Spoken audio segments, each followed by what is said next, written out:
So today's tutorial is how to draw skin texture in realistic way. So basically we are going to take two pictures. First of all, a stone cold textured photo, then second is Harry Potter sketch that I have made 1.5 years ago. So let's just start this tutorial with sharpening your pencils. If you don't know how to sharpen your pencils in an artistic way, I have uploaded a complete tutorial, you can check out in an I button.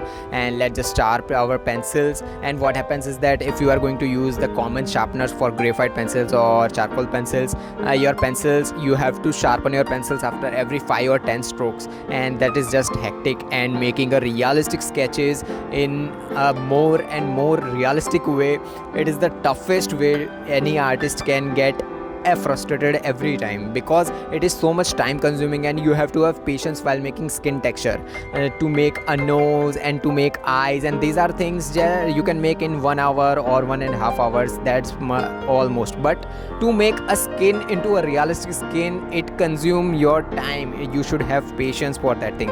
And first of all, for the stone cold thing, his skin tone is a little bit whiter, so we are going to use edge pencil as a base layer. We are going to just blend it using a tissue. Then for every time that I say that blending and base layer, blending the base layer, you should understand that I am telling about tissue.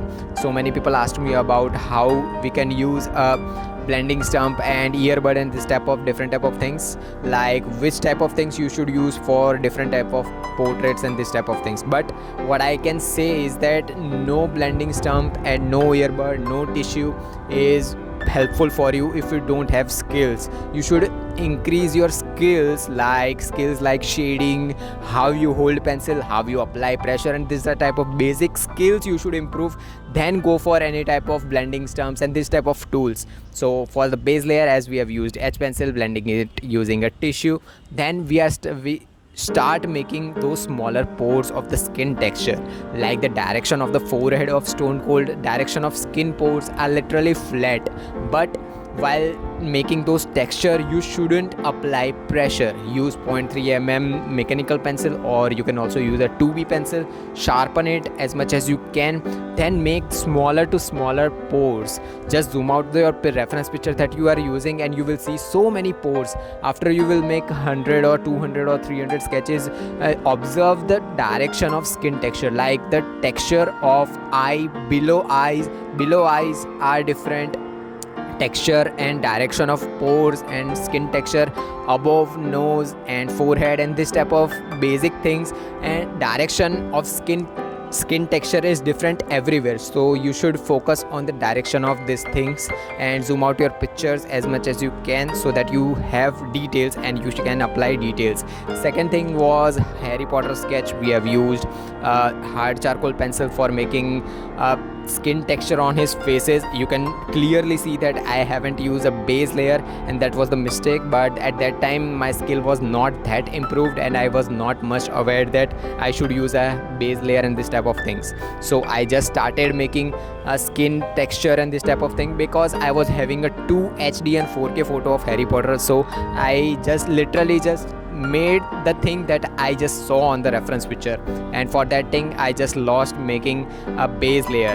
So always make a base layer. You can use a charcoal powder. Charcoal powder is the best thing if you are making a charcoal sketch. So you can use a charcoal powder for making the base layers. You should use a brush for blending the base layers. After blending the base layers, you should focus that the skin tone of the reference picture that you are making should be dark or lighter, as the reference picture that I'm using was Harry Potter sketch and the skin tone of Harry Potter is a little bit lighter, so I haven't used a charcoal powder as much as I wanted. And if you are making a sketch in A0 and bigger sheets, you should always go for powder as a base layers, because that is not practical way of using charcoal pencil and making the charcoal pencil in every part. It is so much of time consuming and the strokes of pencil will be visible. Pencil is made to make the smaller to smaller details, but if you are going for a background and bigger type of things, always use charcoal powders, or if you are using a graphite pencils, You can use a graphite powder also. Now, making a skin texture is more tougher if you are using a flat pencil. Like if the charcoal pencil was not as sharp as I wanted, so the skin texture will look a little bit bigger. If you will focus on someone from some distance, you won't see the details of his or her skin texture. But when that person comes in front of you and you see so many details on their faces, if you can see your face also in front of the mirror, you will see so many smaller pores, so many smaller this type of different details you will see. So make sketches like don't apply pressure while making skin texture, because if you will apply pressure, those skin texture will be visible from distance also, and that is the main thing that I don't like about these main artists. Like they is so called realistic artists right now, their skin texture is so much of visible. Like if you will see someone from some distance, you won't see those type of details. And why you are applying skin texture if your reference picture is not having skin texture? So this type of basic things you should focus for making any type of portraits. If you have any questions, you can comment down below, and next tutorial will be uploaded soon. So till then, bye bye. So if you have learned something from this video, subscribe and drop a like, and comment down your question and queries regarding this tutorial.